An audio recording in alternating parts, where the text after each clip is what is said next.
बिस्मिल्लाहिर्रहमानिर्रहीम। Welcome to Salma kitchen viewers. आज मैंने वनीला कप केक बनाए हैं जो कि बहुत ही सॉफ्ट और फोमी बने हैं और बेहद मज़ेदार हैं।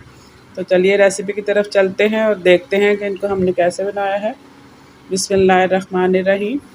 सबसे पहले हम 2 कप मैदा लेंगे, इसको हम छान लेंगे।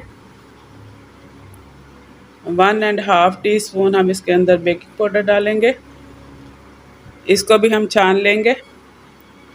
पिंच ऑफ साल्ट डालेंगे।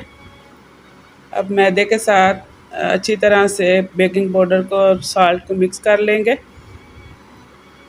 इसको हम एक साइड पे करेंगे और दूसरे बाउल में हम 2 अदद अंडे लेंगे। 1 कप हम शुगर लेंगे, इसको मैंने बारीक पीस लिया है मिक्सी में।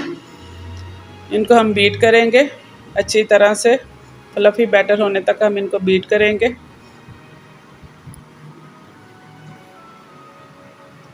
हम इनको तकरीबन 3 से 4 मिनट तक बीट करेंगे।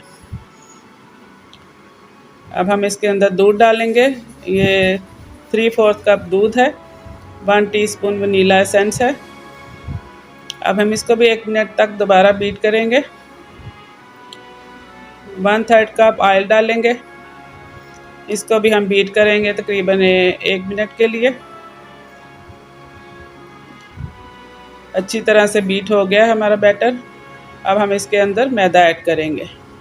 मैदा हमने थोड़ा थोड़ा करके इसके अंदर ऐड करना है और इसको आहिस्ता आहिस्ता इसके अंदर मिक्स करना है। थोड़ा थोड़ा करके मैदा हम इसके अंदर ऐड करते जाएंगे और इसको हम अच्छी तरह से मिक्स करते जाएंगे। बैटर हमारा तैयार हो चुका है, अच्छी तरह से मिक्स हो चुका है। अब हम इसको कप केक लाइन के अंदर डाल देंगे।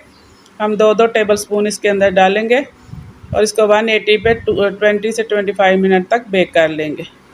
लीजिए व्यूअर्स, हमारे कप केक बेक हो के आगे हैं। एक बैटर को मैंने इस तरह छोटे बाउल में डाला था और माशाल्लाह से देखिए कितने ज़बरदस्त बने हैं हमारे वनीला कप केक। इंशाल्लाह नेक्स्ट वीडियो में मैं इनको क्रीम के साथ डेकोरेट करना भी आपको सिखाऊंगी। तो माशाल्लाह से ज़बरदस्त कप केक बने हैं, सॉफ्ट और फ्लफ़ी। इसी तरह सलमा किचन से आपको अच्छी अच्छी रेसिपी मिलती रहेंगी। अपनी दुआओं में याद रखिएगा। अल्लाह ने ज़बान, अल्लाह हाफ़िज़।